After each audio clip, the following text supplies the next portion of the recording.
Charter flights has gotten very interesting because the WNBA announced charter flights and announced that was going to happen.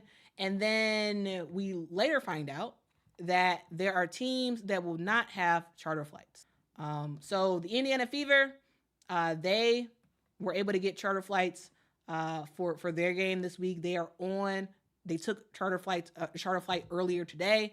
They are the first to take part in the charter flight program for the WNBA. They are one of the rare teams they're actually able to take advantage of that today.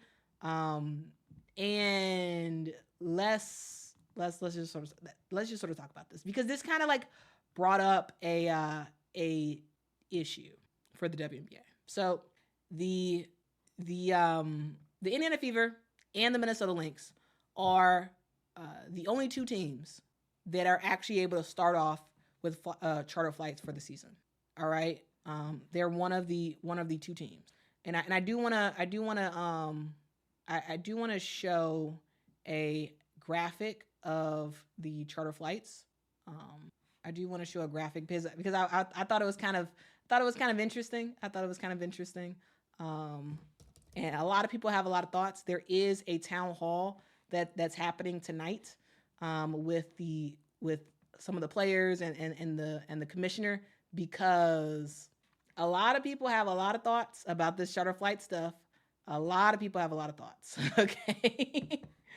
So yeah, let me share my screen, and I'm gonna show you all what it looked like inside of the Indiana Fever's charter flight. And again, the charter flights are through Delta Airlines. So the WNBA is paying Delta Airlines for charter flights. All right, so this is a look inside of the that's a look inside of the flights for the Indiana Fever. So I just wanted to show that, because I was like, oh man, it looks like they're flying in style, right? When is the last time some of these WNBA players have ever been on a flight like this, right? But the thing to note, guys, is that the WNBA, they're the ones who are purchasing all of the flights, and they're the ones who have to coordinate all of the private charter. So even though a owner like a Joe Tsai for the New York Liberty, even though they want to, they're cool with chartering their own flight, the league has to do it for them. All right. So Indiana and Minnesota were the only two teams to start off with a charter. They both had charters for today. And you contrast that with some of the other teams in the W, including the New York Liberty, including the Chicago Sky, and others who will not be flying charter. So the New York Liberty are going commercial for their first two games. They're also going to be going to Indianapolis, and that game is going to, yeah. So basically, it's a whole thing. It's a whole thing when it comes to charter flights. The WNBA is having a league players town hall meeting where they're going to discuss charter flights, and this for sure is going to be a thing. Because teams were all excited about charter flights, and the league announced that charter flights are happening, and then charter flights are not happening for everybody. So it's one of those things where it would have been smarter on the WNBA's part to actually say, yes, charter flights are coming, but we are going to wait. We are going to wait until everybody has charter flights, because one of the reasons why the WNBA didn't actually allow owners like a Joe Tsai to pay for charter flights for their team is because they said it was a competitive advantage. And now you have a competitive advantage when you have certain players or certain teams have charter flights and not other teams. So this is one of those missteps from the WNBA. Great news about the charter flights, but if everything isn't able to get coordinated and everything isn't able to get done, At that point, it's sort of like, well, why did you announce this? Why did you make this such a big deal when everybody can't actually take advantage?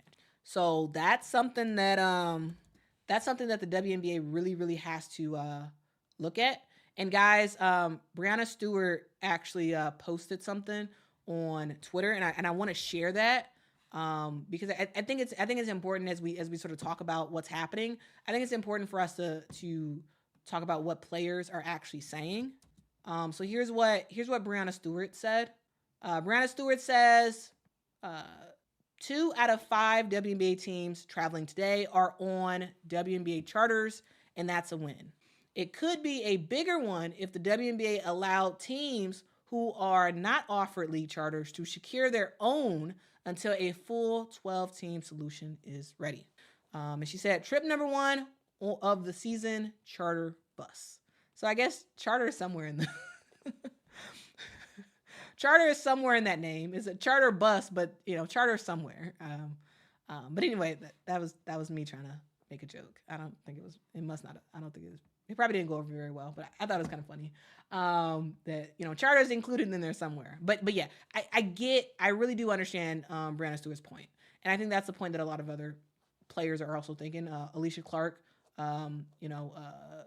posted that part, to that tweet. And I think this is something that a lot of players are thinking about because they're like, hey, you announced charters. Okay, well, we don't have a charter. We don't have that. And it is a competitive advantage. It is. It just is. And we'll see when all WNBA teams will be able to get charters. Again, this is one of those things where it feels like it was a little bit of a last minute decision for the WNBA to have charter flights. Like, this is something that was announced on May the 9th, and it feels like maybe the WNBA needed a little bit more time to work all this out because they didn't have it didn't seem like they had the infrastructure. Like, here's the press release about this, where it sort of went in detail about the charter flights and how the league is so excited to have them and yada yada yada.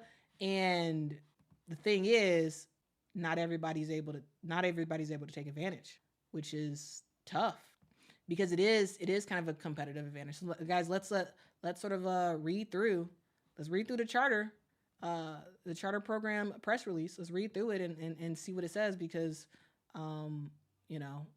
this is something that has not been totally thought all the way through.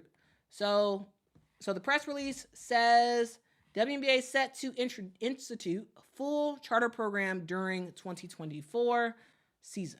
All right. So WNBA announced on May the 9th that a full league charter program will be phased in beginning with the start of the 2024 WNBA regular season, and saying this is groundbreaking, this is a big deal, yada, yada, yada. Kathy Engelbert, the commissioner, who I am actually a pretty big fan of, she said, we are thrilled to announce the launch of a full charter program as soon as practical for the 2024-2025 seasons, a testament of the continued growth of the WNBA.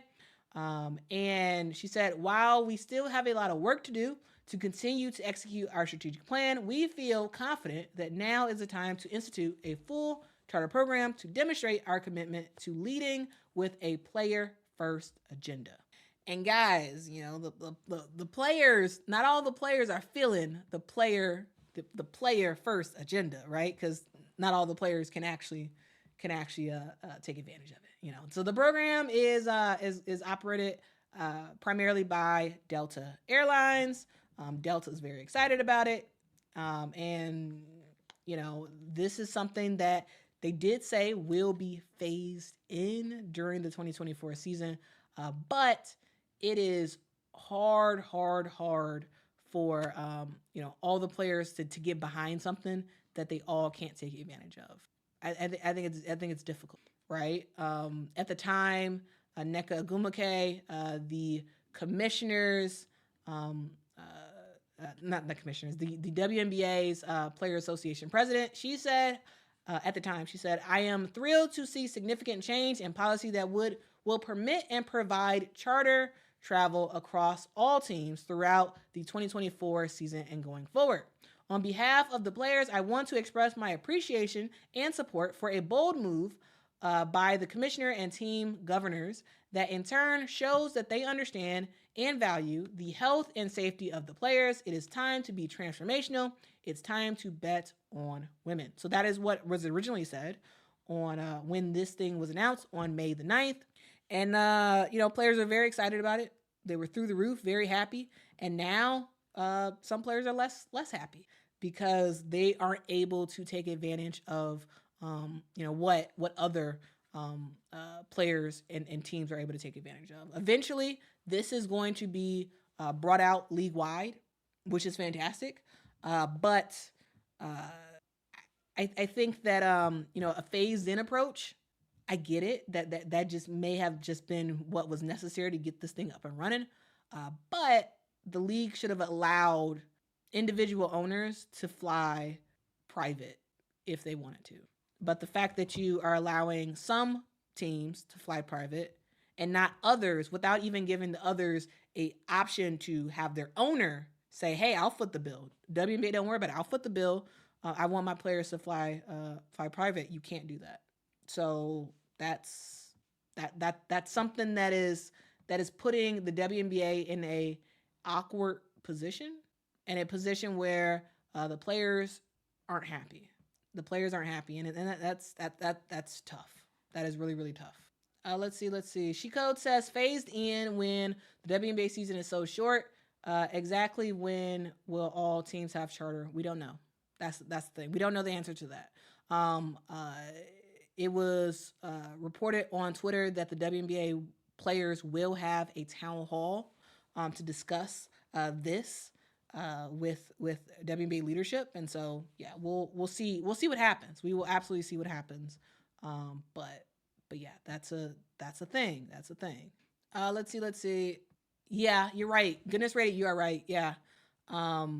This is going to I think it's possible that this brings jealousy amongst players. And I wouldn't even say just specifically towards Caitlin, because her teammates are enjoying it too. It's not like just Caitlin is getting all the attention, right? I mean, it's the Indiana Fever and the Minnesota Lynx who are getting charter flights. So it's not just the Indiana Fever.